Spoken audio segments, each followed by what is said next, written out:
Boa noite. Salmo 115.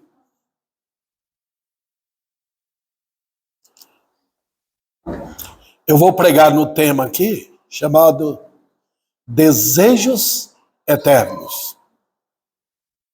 Desejos Eternos. Vamos lá. Eu vou ler os versículos 10 a 13. Não é 115 não, irmãos. Pega volta um pouquinho para 51, por favor. É porque estava aberto aqui já no Salmo 115, que eu preguei hoje de manhã, né? É 51. Os versículos 10 a 13. Cria em mim, ó Deus, um coração puro. Renova dentro de mim um espírito inabalável. Não me repulses da tua presença, nem me retires o teu Santo Espírito. Restitui-me a alegria da tua salvação e sustenta-me com o espírito voluntário. Então ensinarei aos transgressores os teus caminhos e os pecadores se converterão a ti. Podem sentar. Desejos eternos. Eu já preguei, irmãos. Eu tenho aqui, eu acho que eu tenho umas 5 ou 6 mensagens nesse Salmo 51. Eu acho que eu perdi umas 2, depois que deu aquele problema no meu computador, eu perdi umas 2 mensagens dessas, infelizmente. Quando você perde uma mensagem, um esboço assim, para fazer outra é muito difícil. Muito difícil. Mas de qualquer forma, o Salmo, esse Salmo é tão atraente. E eu diria para os irmãos que é um Salmo do momento. Um Salmo incrível. Porque é para este momento. Nós estamos vivendo uma época, irmãos. Eu sempre estou repetindo essas mesmas palavras, né? Mas é para acordar vocês. Sobre o quê? Não temos pecadores. Não tem. O que mais nós temos hoje está chegando a um ponto de que os homens querem dizer que Deus é pecador e que eles têm que mandar em Deus. Está chegando a esse ponto. Mas, queridos irmãos, o que mais nós estamos precisando hoje? Será que nós vamos ter que fazer tudo para ter uma igreja lotada? Eu gostaria de ver os bancos lotados.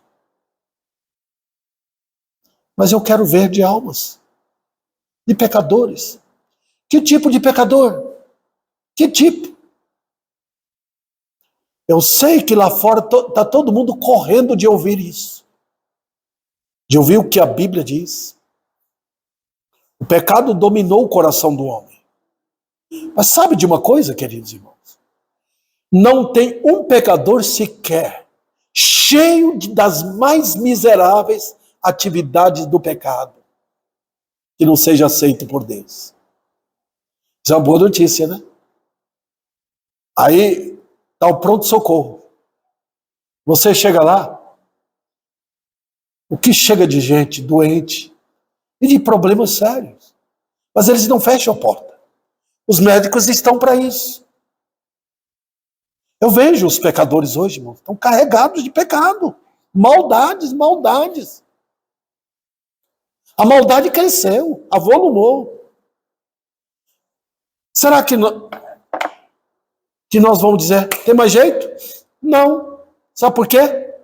Porque o próprio Senhor diz que o braço dele não secou. Ele é forte ainda para operar maravilhas. O que é que acontece? Olha a vida de Davi. O Salmo 51 é o resultado daquilo que aconteceu com Davi.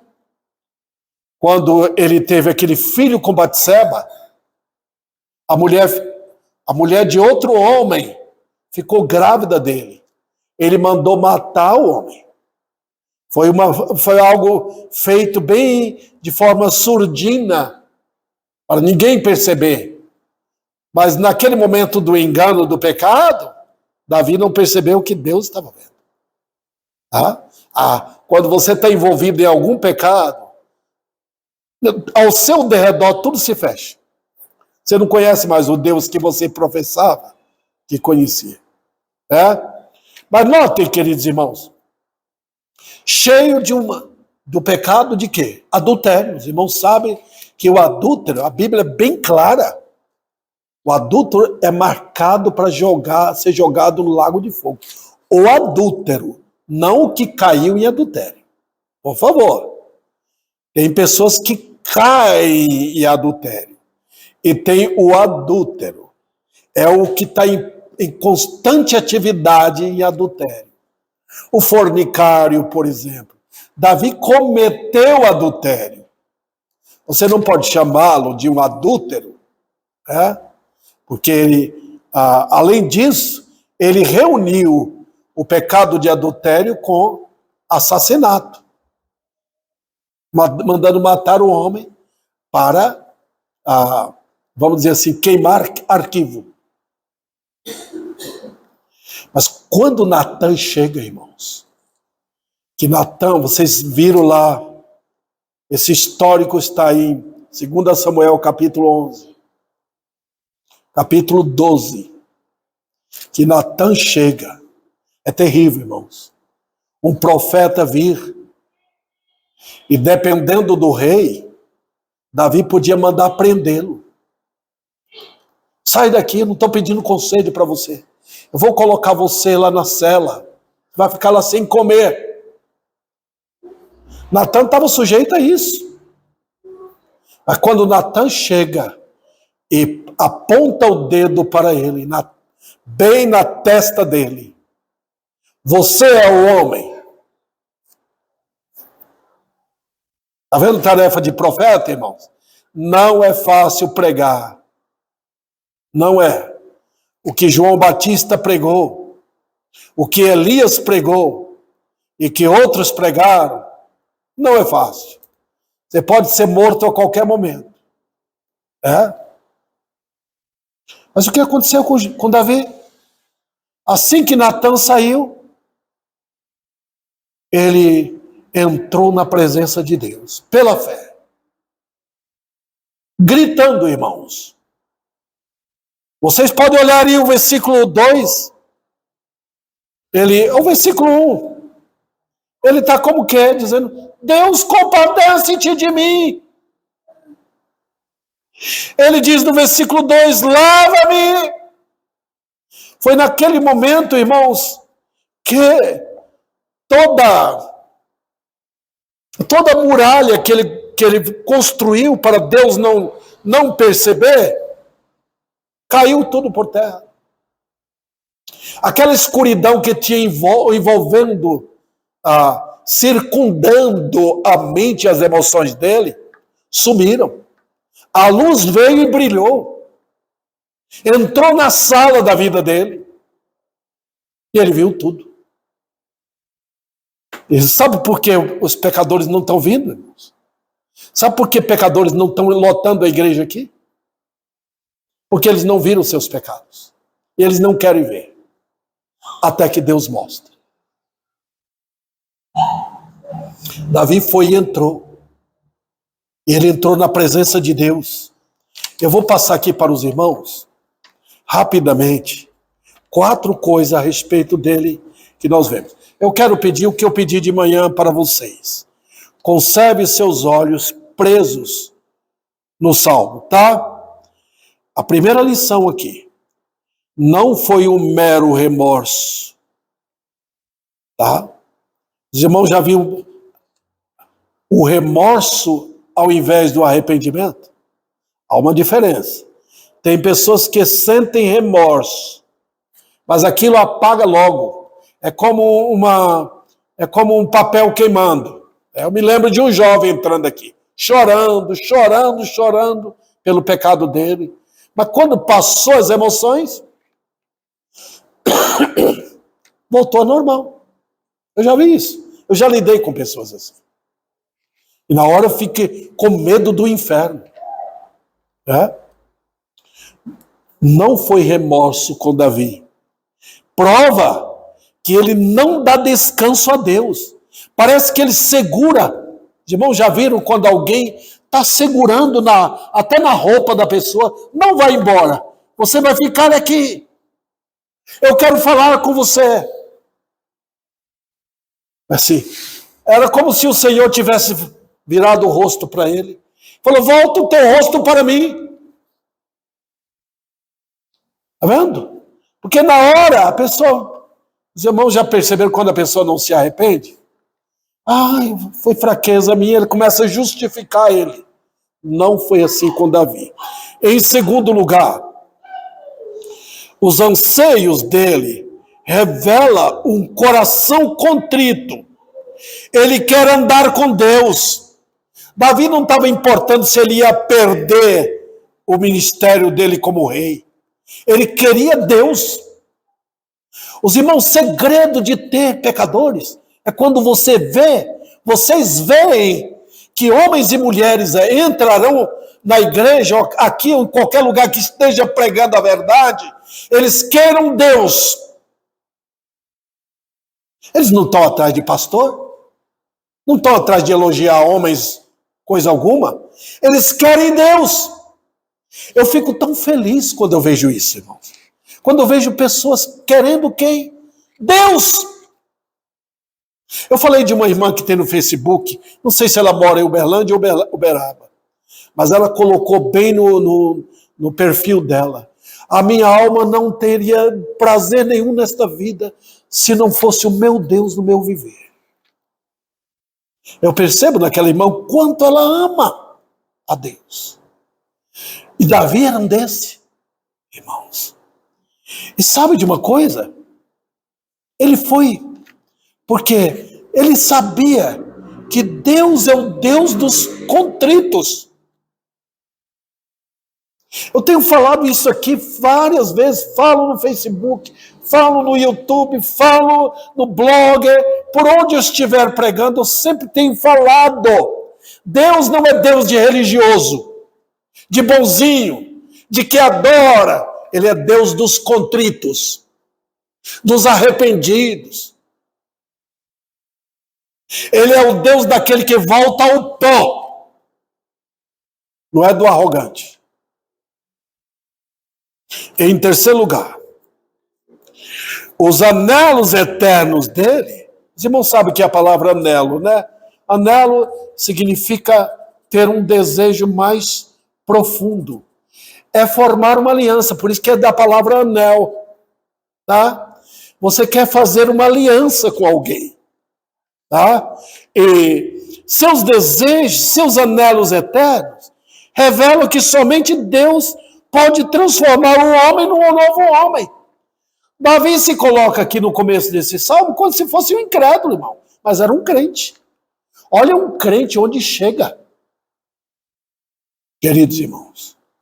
Vamos lá. Então, em quarto lugar, e último aqui na introdução, né? As petições feitas por ele têm resposta imediata para qualquer pecador. Eu sei o que eu prego. Eu sei. Eu não vou mudar. Eu prego o que a Bíblia manda pregar. Eu sei que Deus tem resposta já para o pecador. Imediato. Salvação é algo imediato. Só falta pecadores. É isso. Então, nesse salmo, nós aprendemos uma verdade que é explícita em toda a Escritura. Salvação é completa. Ela é segura. Maravilha, né? Então, queridos irmãos, eu estou pregando o Evangelho aqui para vocês. E quando eu prego, eu sei que vocês não vão se arrepender e se converter a Cristo. Porque vocês já fizeram isso. Não tem 2 ou 3 salvação. Tá? Mas eu estou certo que quando eu prego para vocês, vocês ganham mais convicções ainda. E vocês vão ajudar outros lá fora. Vamos para o versículo 10. Aqueles versículos que eu pautei bem. Vamos lá. Primeiro vem na vida dele um desejo por uma nova vida. E diz o quê? Cria em mim, ó Deus, um coração puro. Renova dentro de mim um espírito inabalável. Eu acho isso maravilhoso. Tem algumas lições, tem duas apenas. Mas das duas, tem aquelas lições que vêm embaixo de cada uma aqui. Primeiro, ele reconhece que no pecado não tem jeito de viver. Ele reconhece isso. Não tem como viver no pecado. Qualquer pecado na vida estraga tudo. Não tem alegria no pecado, só tem miséria. Se você está com algum pecado na vida, você leva destruição para sua família. Você não consegue viver com qualquer mancha do pecado na vida. Então, eu vejo o mundo hoje, irmãos, até o meio evangélico, tentando ser alegre, tentando formular, eles forjam, eles trabalham, eles enfeitam a vida cristã para trazer alegria. Não tem jeito.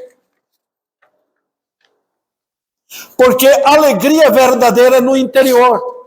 É do homem no coração para fora. O mundo faz o contrário. O mundo enche você de sujeira, de mentira, e diz, tá bom, você é alegre agora. Mas não tem jeito. O que entra através do mundo pelos olhos, vai para o coração. Piora. O coração nosso já é por natureza sujo. Se você pega a coisa do mundo e entra no coração pelos olhos e pelos ouvidos, você vai sujar mais ainda. Nós estamos numa luta, queridos irmãos. Nós amamos a Bíblia porque a Bíblia faz uma limpeza na gente. A Bíblia funciona como sabe, aquelas mangueiras que a gente pega e vai limpando o chão assim. Tem essas maquininhas agora de lavar forte, né? Lava jato mesmo. Ele vai tirando a sujeira do chão, né? E assim a Bíblia faz, irmãos. A Bíblia faz uma completa limpeza. Então nós não vamos nos entregar, gastar nosso tempo com aquilo que o mundo coloca dentro da gente, porque para tirar depois é difícil, né? Então, eu costumo de manhã, levanto mais cedo do que a minha esposa e a minha sogra, né? Para deixá-las dormir um pouquinho, até fecho a porta da cozinha, para fazer um suco, né? E eu percebo que aquelas sujeirinhas que ficam lá nas entranhas do liquidificador, elas são difíceis de tirar. Às vezes eu passo uma faca assim para deixar tudo limpo, né? E às vezes é difícil. Tem que colocar algum produto para tirar. As irmãs que sabem mexer com isso podem explicar melhor, né? Até falei com minha sogra lá, ela falou, deixa comigo, eu vou fazer. Tá? Mas notem, queridos irmãos, é assim que o mundo faz. Toda vez que eu deixo que o mundo penetre com as mentiras do mundo dentro do meu coração, fica difícil da palavra de Deus entrar e fazer um trabalho maravilhoso em nossas vidas. A Bíblia santifica, o mundo suja. Lembra bem. Tá? O mundo não tem nada para dar para você que vai lhe ajudar na vida cristã. Não tem. Outro detalhe aqui. Davi denuncia o pecado. Irmãos, na conversão, há uma denúncia do pecado. Quão importante é. Eu não quero mais aquilo. Queridos irmãos, olha, você quer ver contribuir para o mundo melhorar? Vê uma pessoa se convertendo. O fumante não fuma mais. O bebum não bebe mais. Então aquele que era cliente num bar, acabou. Ele não está mais. Olha aí, queridos irmãos. O homem que se converte, ele denuncia o pecado. Está vendo? Então, quando ele denuncia o pecado, ele está xingando Satanás, ele está xingando o mundo, Ele está dizendo, eu não quero mais isso. Já imaginou, irmãos? Ribeirão Preto toda se convertendo? Então viraria um paraíso aqui. Não é verdade? Porque não tem mais nada de errado. Você pode andar tranquilo. Você confia num crente. O crente é justo. Outro detalhe aqui, irmãos. Ele diz que foi o pecado dele. Ele não está atacando a mulher, tá vendo? Nenhuma vez Davi ataca Batseba. Quando a pessoa quer justificar seu pecado, ele condena os outros. Ele condena a sociedade e ele condena a pessoa com quem ele cometeu aquele pecado. Tá vendo? E com isso ele está condenando, bem lá embaixo, ele está condenando sutilmente a Deus. Outro detalhe. Ele denuncia Satanás. Eu já tinha falado isso antes. Mas sabe o que ele está te dizendo? Enquanto eu estava no pecado, eu não percebia. Ele apareceu como um amigo meu. Satanás é assim. Ele tem maior medo quando ele vê alguém chegando numa igreja para ouvir a palavra de Deus. Então ele denuncia Satanás. Ele parecia ser meu amigo, eu não sabia.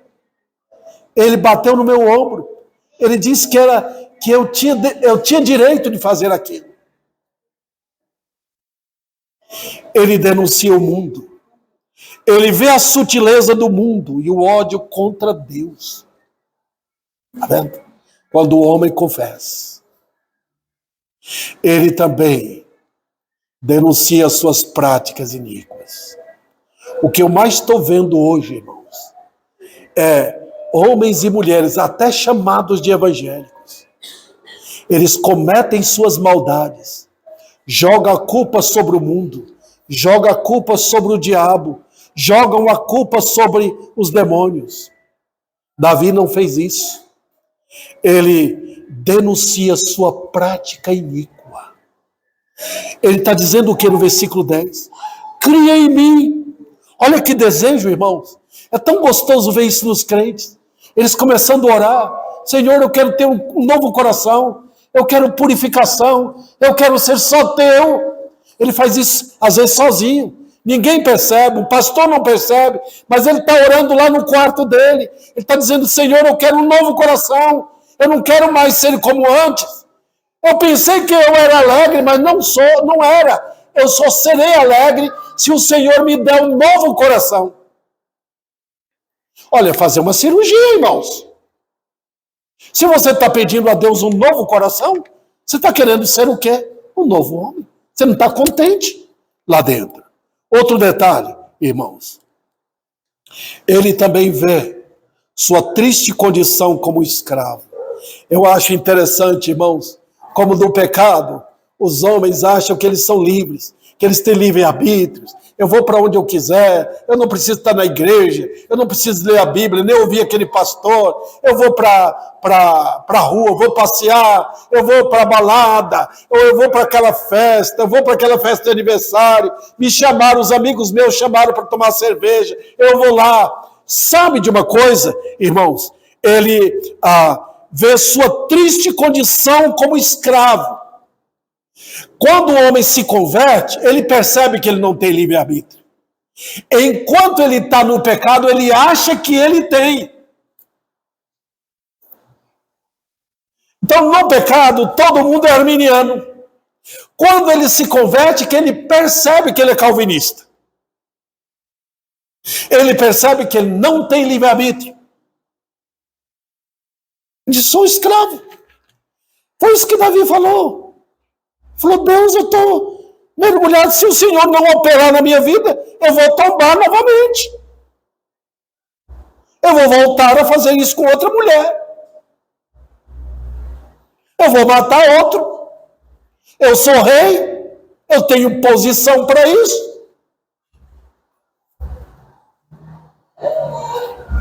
Então, nessa parte aqui, Davi vê a impossibilidade de continuar andando como ele andava.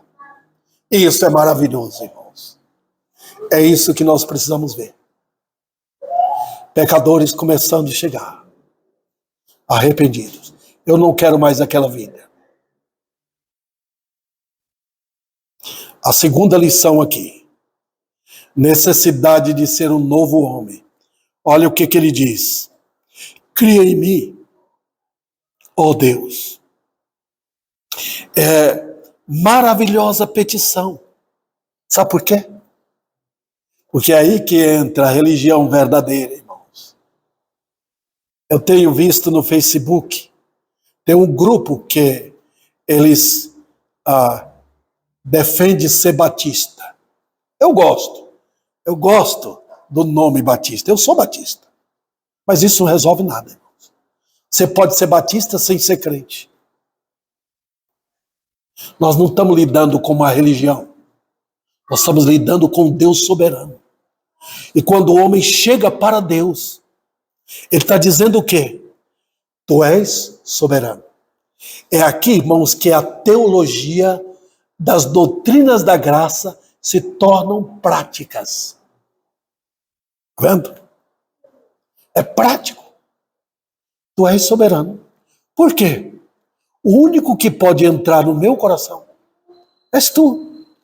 Meus irmãos, a lição da soberania de Deus, ela é vastíssima. Você parar para pensar, não precisa voltar para a Bíblia. Quem fez você no útero? Os médicos nem sabem explicar. 9 meses, Deus me formou no útero da Dona Rosa, lá na Bahia. Ele foi movendo ali, lá naquele laboratório escondido. Ninguém via. Mas ele estava formando Davi Sena. É isso que diz Salmo 139. Então, sabe de uma coisa? Quando o homem chega para buscar a salvação, forma-me agora, Senhor. Ele está dizendo o quê? Quando o Senhor me fez no útero da minha mãe, o Senhor pegou do barro. A Bíblia fala isso em Romanos capítulo 9. O Senhor pegou de uma massa imunda. Olha, irmãos, o que Deus fez. Ele pegou de uma massa suja do pecado para fazer um vaso de honra, um vaso de desonra. Quando você vê alguém no pecado, que não quer nada com Cristo, é um vaso que Deus fez para desonra. Um vaso da ira. Mas quando eu lembro de mim, Ele teve tanta misericórdia de mim, que Ele me fez um vaso para honra. Me salvou. Então, quando um pecador chega, ele está pedindo, faça de novo, Senhor. Ele está pedindo assim, pega esse vaso agora, esse vaso de barro, imprestável, quebra ele, joga no chão. Deus não fez assim com Saulo? Ele pegou Saulo de Tarso, todo arrogante, criminoso, religioso, pegou e jogou no chão, pá! Quebrou. Para fazer um novo homem, Paulo. Deus faz isso. Dá um novo coração. Queridos irmãos, isso aqui é a soberania de Deus na prática. Na prática. Você quer ver? Eu não gosto de usar o nome calvinista, que eu não tenho nada a ver com isso, com Calvino. Mas se você quer me apelidar, eu sou. E você, quando pensar nisso, você vai dizer que você é. Agora veja, queridos irmãos, maravilhosa petição que revela os anseios de quê? De uma fé genuína. Quando você vê um pecador chegando, ele está pedindo, Deus me dê um novo coração. Eu quero ser puro. Eu quero que o Senhor perdoe os meus pecados. Eu cometi tanto. Purifica-me. Sabe o que é isso, queridos? O exercício da famosa fé bíblica. Deus deu para a pessoa isso. Quando uma boca abre para confessar, é porque foi o Espírito Santo que deu. Nós cantamos isso hoje de manhã. Amavas-me, Senhor, no fundo do meu peito brilhou a doce luz do meu Consolador. E com promessas mil do teu amor perfeito, nasceu em minha fé, e que hoje me deleito. Os arminianos não podem cantar aquele hino, porque vai dizer que eles são mentirosos. E agora, queridos, o homem chegar e dizer, cria em mim, ó Deus, um coração puro, isso é fé, fé bíblica. E quem dá essa fé? Vem do homem natural? Não. O homem, no livre-arbítrio que ele pensa que tem, ele usa o livre-arbítrio para fugir. Igual você tenta pegar um peixe dentro d'água, ele vai fugir, escapar. Deixa eu ver, caiu minha mensagem. Espera um pouquinho. Sem o esboço eu não posso fazer nada, irmãos. Vamos lá. Desejo também do poder da graça para andar neste mundo. Ele diz o quê? Crie em mim, ó Deus, um coração puro e renova dentro de mim um espírito inabalável. O que ele está querendo dizer? Eu quero ser alguém que é firme, que sabe como amar, sabe como olhar com respeito para os outros, sabe tratar os outros muito bem. Eles são seres humanos, não foram feitos para satisfazer minhas paixões malignas. Jó fazia isso, irmãos, o espírito inabalável. No capítulo 31 do livro dele, ele diz, se eu olhei para uma moça, desejando que o Senhor agora me arraste a minha vida para o castigo. Se eu desejei a mulher do meu próximo, que ele pegue a minha mulher e deixe outro se encurvar perante ela. Espírito inabalável, que você pode amar com firmeza, olhar para as pessoas, ter uma visão firme pela frente, não interessar no que está à direita, nem o que está à esquerda. Você tem uma obra, uma visão pela frente e você caminha definidamente para aquilo. Isso é espírito inflexível, definido. Vamos para o segundo ponto. Desejo por comunhão. Versículo 11. Não me repulses da tua presença, nem me retires o teu espírito. Tem algumas lições aqui práticas para os irmãos. Em primeiro lugar, ele queria andar com Deus. Comunhão na Bíblia, irmãos, é só para crentes. Só. E tem uma ideia espalhada por aí que o crente perde a comunhão com Deus. Com sinceridade, eu não vejo nisso verdade. Crente não perde a comunhão. Crente não perde a comunhão porque ele é filho. Davi pensou que perdeu, mas o próprio fato de Deus pegá-lo e dar um tombo nele era comunhão. Deus faz isso com os filhos dele, tá? Porque é filho, né? Eu tenho aqui meu netinho, ele faz parte da comunhão da família dele. Ele tem o pai e a mãe dele. Perde a comunhão de filho? Não. Ele vai crescer, se Deus permitir, ser um homem, casar, mas ele vai ter a comunhão da família. Tá vendo? Na vida cristã ninguém perde a comunhão.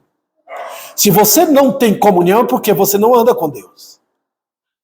Então, nesse caso aqui, irmãos, Davi está pedindo o quê?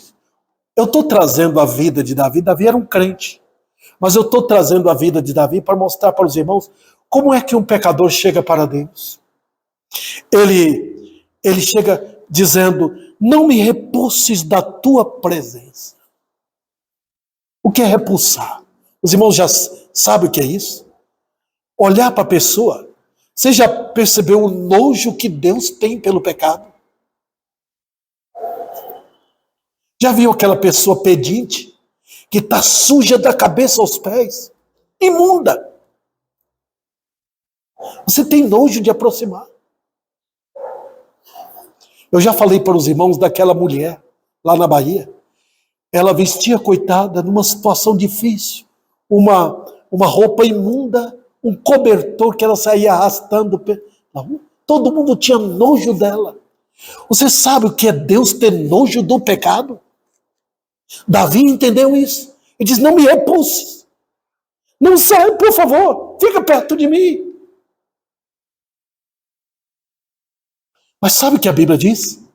Que quando o pecador se humilha, a graça nunca o rejeita. Nunca. Olha o que Jesus diz em João 6.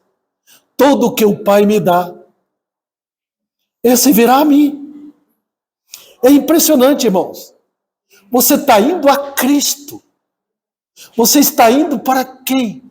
Para alguém que morreu em seu lugar. Alguém que experimentou o repulsivo pecado nosso nele. Gente, todo o nosso pecado foi vomitado em Cristo, na cruz. Eu estou usando essas palavras, irmãos. São palavras pesadas? São. Mas é para vocês entenderem o que é alguém vomitar em você. Nós vomitamos em Cristo na cruz todo o nosso pecado. É a linguagem que a Bíblia descreve, falar de dor, tristeza, agonia, de ódio do próprio Deus Pai contra o Filho. Davi entendeu isso. Hoje o povo não entende. Não me repulses. Hoje o povo acha que o Deus da Bíblia é um Deus que está jogando beijinho. Vamos lá, vem para cá, eu preciso de você, eu preciso do seu louvor, da sua adoração. Ó pecador, sem salvação, seus pecados são nojentos. Sem salvação você está debaixo da ira de Deus. Sem salvação você será chamado de verme no inferno.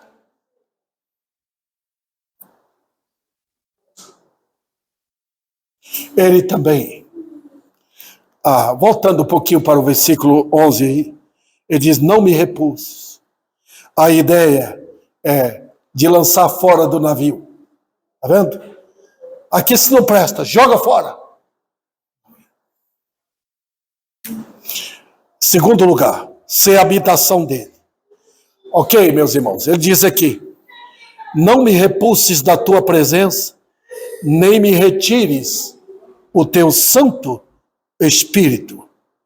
Eu sei que os irmãos conhecem bem a doutrina no Novo Testamento de que o Espírito Santo nunca sai do crente.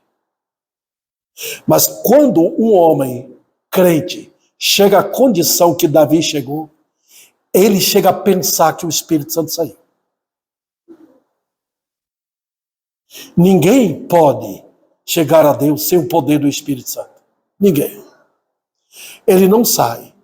Mas um pecador, irmãos, contrito e quebrantado, ele sente tanta necessidade de Deus, que ele precisa de Deus nele. A presença do Espírito Santo nele. Para andar com ele. Quem vai me ensinar? Quem vai me conduzir? Quem vai me guiar na verdade? Eu preciso desse professor sagrado. Eu preciso de alguém que pega a minha fraqueza e carrega a minha fraqueza. O Espírito Santo faz isso. Ele lembra que o corpo dele era o cálice do mal.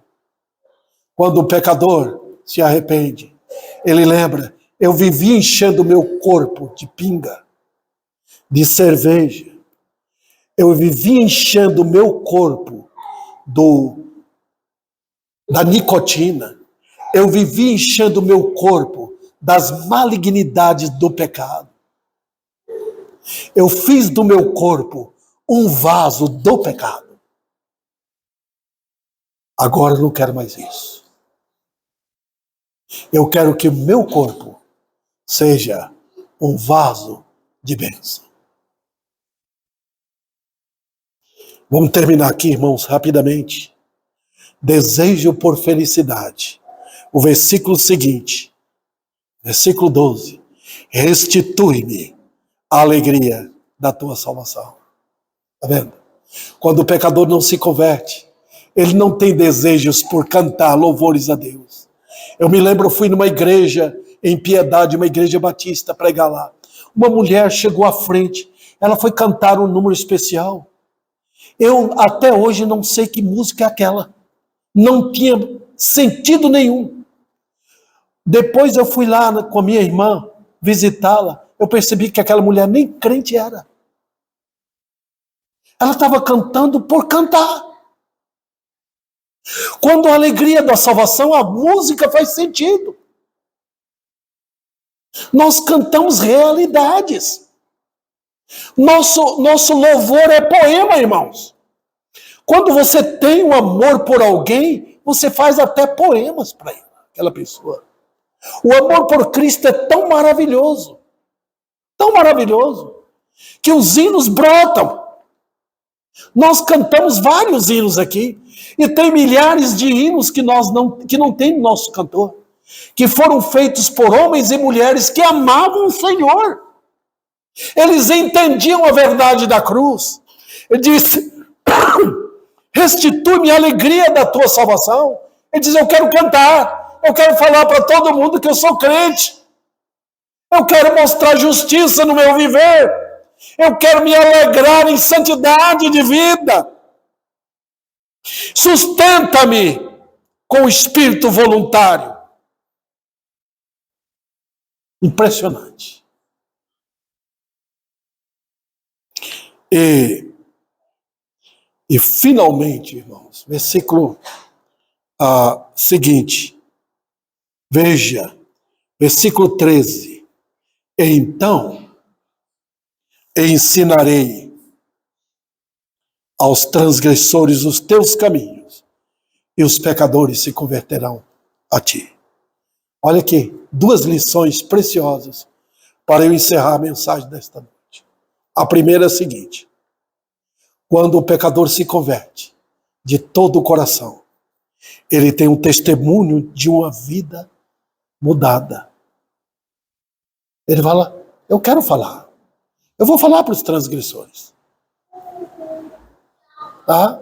O povo, irmãos, o povo lá fora, eu quero lembrar vocês que são crentes.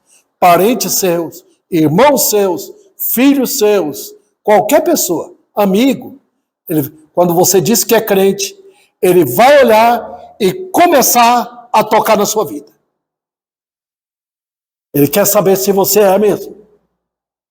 Se ele percebe que você vacilou, eles vão zombar de você.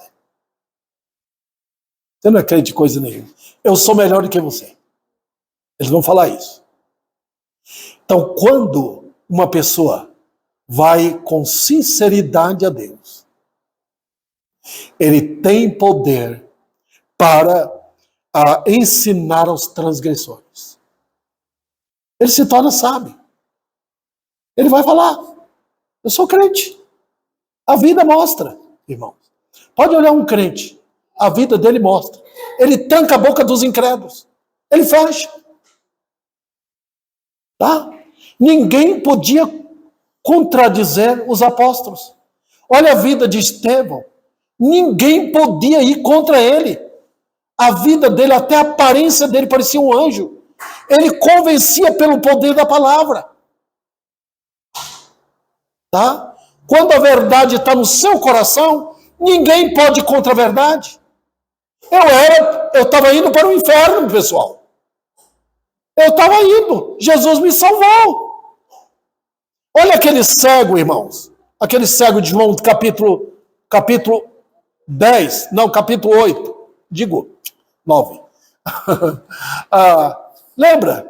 A turma estava falando: quem foi que fez isso em você? Eu falei: gente, o que eu vou explicar? Olha, aqui está a resposta. Eu era cego. E agora eu vejo. Pronto. Então, queridos irmãos, e aí ele diz o quê? Versículo 13. E os pecadores se converterão a ti. Sabe o que está acontecendo hoje? É que falta pecadores convertidos. Para você falar para ele. Ele me salvou. Ele salva você. Crentes, hoje eu tenho ouvido muito falar de missões, né? Vamos mandar missionário para isso, missionário para aquele lugar. Mas sabe, não tem um missionário melhor do que a sua vida. Não tem. Viva com autoridade. Viva com poder. Mostre que a cruz triunfou na sua vida. Mostre que a porta do inferno fechou para você lá embaixo. Mostre que o portal do céu abriu para você. Mostre que a justiça de Cristo está em você. Ninguém vai contradizer você. Eles vão dizer, esse é crente. E aí você pode dizer, eu quero que você vá na igreja comigo. Eu quero que você ouça o pastor pregar. Pode falar. Cristo mudou? Mudou? Você tem prazer por ele? Você ama a palavra? Você ama a santidade de vida? Você já abandonou o mundo totalmente? Então você pode ter certeza que não tem um missionário melhor do que você. E você atrai as almas para Cristo. Talvez, enquanto eu gravo aqui, eu estou pensando em outras almas que poderão ouvir através da internet. Cristo está convidando pecadores. Vinde. Mas você está cheio de pecado, não importa. Chegue. Da cabeça aos pés só feridas, sujeira, maldição. Chegue que o sangue de Cristo purifica. Chegue em confissão. Pastor, mas eu cometi coisas terríveis. Não importa. Chegue. A purificação para você. Olhe de todo o coração a ele. Jesus salva.